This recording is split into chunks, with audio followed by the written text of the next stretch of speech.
All right, let's try this again. I made it this time.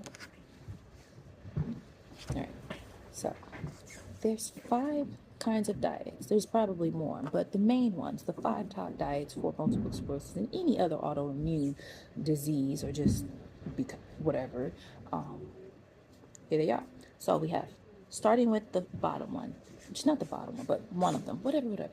You have the keto diet, which focuses on your proteins and your vegetables mainly. And the idea is to put your body in a state of ketosis. So instead of instead of burning carbohydrates, aka glucose, you're going to burn fat. Now, that one's hard to maintain long term because you are hungry and there may be some deficiencies along the way. But if you're trying to shred a lot of weight, and it does make you feel pretty light and airy. So if I didn't say it before, I have tried variations of all 5 of these diets.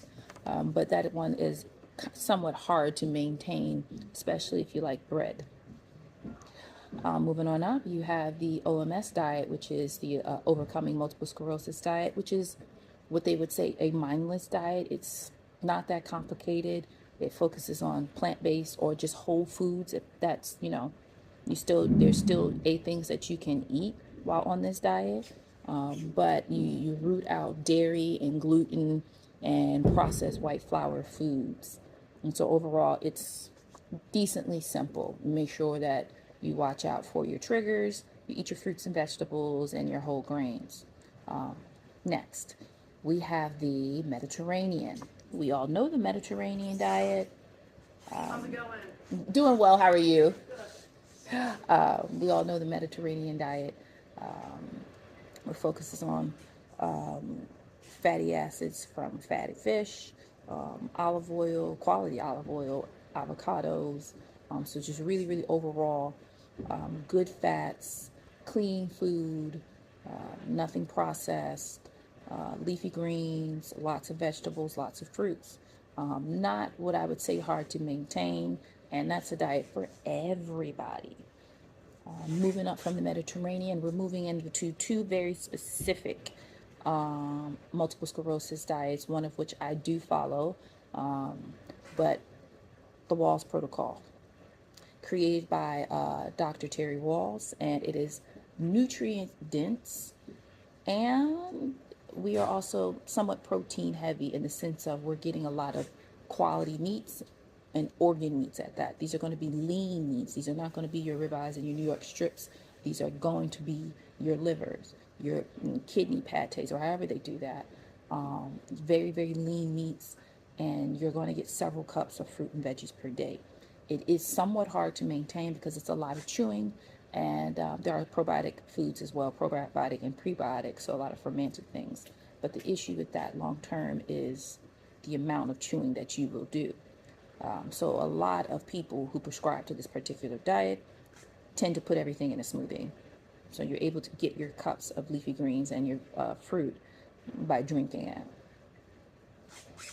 But wonderful research on this. If you go and look, Dr.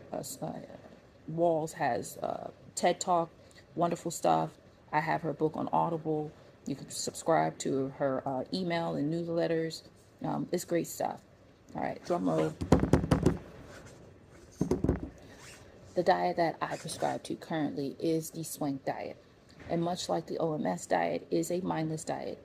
It focuses on quality foods, plant-based, whole foods, but the difference is that it's low carb and low fat. So think Atkins, if you will. We're not doing my lovely coconut oils and coconut milks and avocados in excess. You have to limit a lot. You really shouldn't eat red meat or eggs, but I think you allow egg whites. So it has certain limitations and restrictions. Obviously, we're restricting gluten, dairy, and processed white flour. So that is the common denominator with all of the diets. Watch out for the holy trinity of triggers of inflammation: dairy, white flours, and highly processed foods, and of course, is it dairy? Gluten. There we go. I couldn't get that out. Dairy, gluten, and processed foods, and sometimes meat. So it's really just what you prescribe. So thanks for listening. I hope this was helpful. I like the setup. We'll try somewhere else next time. Toodles.